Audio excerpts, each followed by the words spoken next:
封存许久的高达翻新继续用，决斗高达和决斗迅雷高达设定解析，从旧躯壳里诞生的新獠牙，机动战士高达 Seed Freedom 设定解说。机体型号 GATX-102， 决斗高达是地球联合三大理事国之一，大西洋联邦与奥布在第一次 Plant 和地球联合的战争期间开发的一款新型机动战士。当时地球联合所面临的对手扎夫特，凭借着机动战士的性能优势，不断在战场上取胜，令地球联合军难以进行有效对抗。结果不断接连失利，导致战力损失惨重。双方在开战后并没有过去多久，地球联合军就让扎夫特长驱直入，将战火烧到了地球，成功被对手将主战场从宇宙转移到了地球上。于是在这个背景之下，地球联合便发起了 G 计划，打算跟进扎夫特发展机动战士，来挽回当前在战场上被动挨打的局面。而决斗高达便是 G 计划系列机动战士里的首款原型机。该型机动战士的主要特点，那就是机体的动作十分灵活，且各方面的性能比较均衡，加上决斗高达使用的是适合泛用的 X100 型骨架，因而决斗高达能够满足大多数作战的需要，去执行多种类型的作战任务。可以说决斗高达是 G 计划当中最合适大规模量产的主力机型。相比于扎夫特的主力机动战士，决斗高达在机动性能方面的表现就要高出不少，其后背和脚底设有多个推进器的喷口，可满足决斗高达在宇宙中做出各种复杂机动，从而有利于决斗高达与敌方机动战士展开近战。而所配备的武装，其中之一便是57毫米口径的光束步枪。该武器是大西洋联邦光束武器小型化的重要成果。相比于扎夫特主力机动战士普遍使用的实弹武器，光束步枪具有贯穿能力强且有效射程远的特点，很容易在较远的距离一击击毁扎夫特的机动战士。扎夫特的机动战士一旦与决斗高达交战，将会处于巨大的劣势，并且该武器还是有175毫米口径的榴弹发射器，以便决斗高达在战斗中进行攻坚，去打击大型目标。如果需要进一步提升决斗高达的火力打击能力，还配有诅咒之枪、磁轨火箭炮可供选用。该武器通过电磁的方式发射弹丸，威力与扎夫特机动战士使用的火箭筒相当，可在中远距离范围对敌方多个目标进行精确打击。而在近战武器方面，决斗高达配备有2把光束剑，该武器也是大西洋联邦在光束武器上的重要研发成果之一。其在启动之后就会输出箭状般的光束，该光束所输出的威力很强，非常容易就贯穿机动战士的装甲，造成重大伤害。扎夫特机动战士所使用的实体剑完全无法与之相比，相应的决斗高达还配有可抗光束的实体盾牌。该盾牌的特点是表面带有抗光束的涂层，不但能够有效防御大多数光束武器的攻击，也具备有防御实弹武器攻击的能力。而需要特别一提的是，决斗高达作为 G 计划系列的机动战士，其在机体全身还装备了名为相位转移装甲的强力装备。该型装甲简称为 PS 装甲，其原理是通过消耗电能去化解敌方发起的攻击，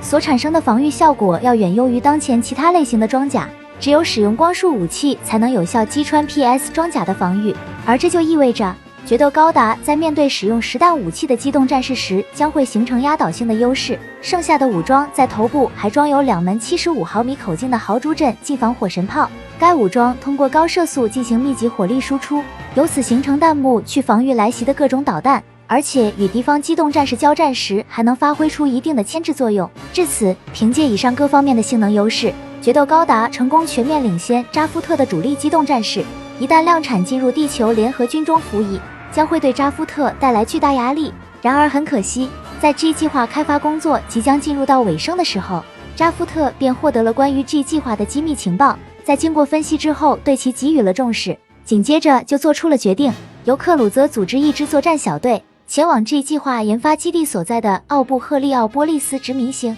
对正在研发的新型机动战士展开抢夺作战行动。很快，扎夫特发动的这场作战行动取得了成功，其中4架机体顺利落入到了扎夫特的手中。于是从这以后，这架决斗高达就交给了伊扎克 9R 来负责驾驶。尽管此时给决斗高达搭配的操作系统还不足够完善，但在经过扎夫特调试之后，决斗高达就具备了适用于调整者驾驶进行作战的条件。而在取得了所有数据之后，克鲁泽便下达了新的指令，将包括决斗高达在内的新型机动战士投入到追击地球联合军大天使号的作战当中。就这样，决斗高达在伊扎克优秀驾驶水平的加持下，爆发出了强大的战斗力。然而在与同为 G 计划的强袭高达的战斗中，决斗高达还是暴露出了装甲过于单薄的缺陷。结果机体的腹部被强袭高达使用光束剑造成重大损伤之后，很快就被强袭高达使用破甲者战斗小刀再次击中受损地方，由此成功击穿了决斗高达 PS 装甲的防护。结果所产生的爆炸一下子就波及到了内部的驾驶员，所带来的冲击直接在伊扎克的脸上留下了一道巨大的口子，最终迫使他和他的队友不得不选择撤退，结束了这场战斗。之后扎夫特根据这场战斗发生的情况对决斗高达进行了加强，所使用的改进方案便是在决斗高达上追加了强袭护甲装备的套装，该套装也称为强袭狮装。可以很明显的看到决斗高达被包裹了一层比较厚实的装甲，虽然很好的加强了决斗高达的防护，但也让决斗高达的重量增加了不少，其战斗权重从 61.9 吨上升到了 103.47 吨，而这无疑就对决斗高达的机动性能带来了巨大的影响。所以这个套装还额外附带有新的推进器，来避免决斗高达的机动性能大幅度下降。而除了以上改进措施，该套装在攻击能力方面也进行了加强，这其中在右肩位置追加了一门115毫米口径的湿婆磁轨炮，该磁轨炮输出的威力与前面提到的磁轨火箭炮相当，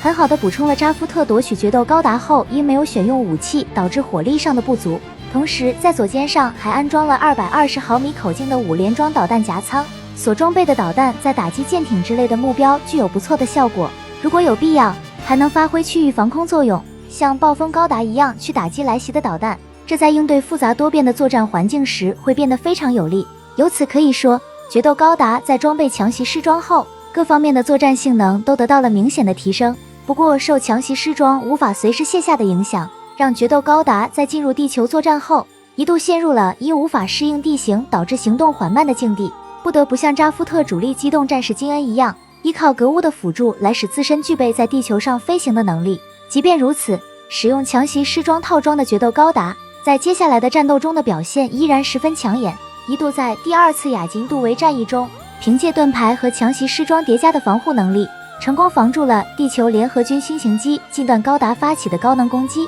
然后在对方发起第2次高能攻击的时候，利用盾牌防御达到极限导致爆炸产生的烟幕作为掩护，没有了强袭狮装的决斗高达迅速就突袭到了近段高达跟前，在对方还没有来得及反应过来的时候，使用光束剑连续攻击将对方击破，成功将地球联合军的近段高达斩落马下。而在第2次亚金杜维战役结束以后，决斗高达因性能不再领先扎夫特新投入的机动战士，便被扎夫特移除出了现役装备的序列，因此没有在第2次 Plant 和地球联合的战争期间继续使用。不过这并不代表决斗高达从此在扎夫特军中消失不再出现，而当时间进入到 CA75 年的时候，随着 Plant 出现政变导致局势紧张，消失3年之久的决斗高达得以再一次出现，其形态跟3年前相比发生了重大变化，而这个新形态的决斗高达便是型号为 ZGMF1027M 的决斗迅雷高达。该型机动战士由艾萨利亚·久尔和艾琳·卡纳巴共同负责秘密改修的机体，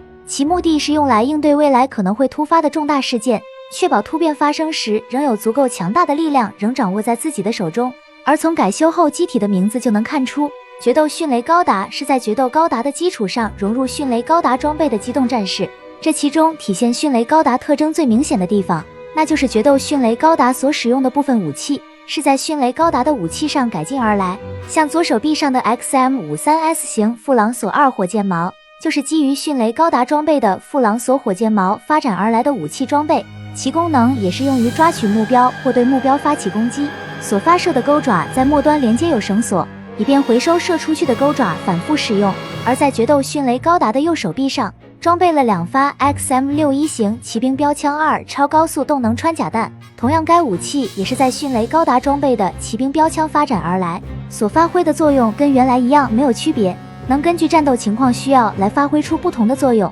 其主要功能就像火箭弹一样，去击穿目标的外壳后在内部爆炸，由此将给予目标的伤害发挥到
也正是基于如此强大性能，让伊扎克在接收了决斗迅雷高达以后就发挥出了重要作用。当时 Plant 的国防委员长哈利扎格纳斯发动了一场政变，其在完全掌控 Plant 的局势以后，他便调集旗下扎夫特部队，与 Foundation 王国一同在月面展开了大规模作战。他所率领的扎夫特部队在这场战争当中承担起了守卫镇魂曲的职责。然而，随着战争进程的推进，竭尽全力战斗的哈利扎格纳斯没能守住镇魂曲 ，Campus 组织成功将镇魂曲彻底摧毁。不过，哈利扎格纳斯并没有就此作罢，选择退出战斗，反而继续指挥麾下部队将战斗进行到底。尽管伊扎克全程一直在劝说哈利扎格纳斯放弃战斗，但是哈利扎格纳斯仍旧一意孤行，任由伊扎克如何劝说都是置若罔闻，完全不接受。而且不仅如此，哈利扎格纳斯突然让自己的座驾冲向了 Campus 组织的千禧年号。也就是在这一危急时刻，伊扎克愤怒地对他喊出了跟不上时代的蠢货，然后与迪亚卡一起将他的座驾彻底摧毁，成功阻止了哈利扎格纳斯与千禧年号同归于尽的企图，为 Campus 组织取得这场战争的最终胜利做出了重大贡献。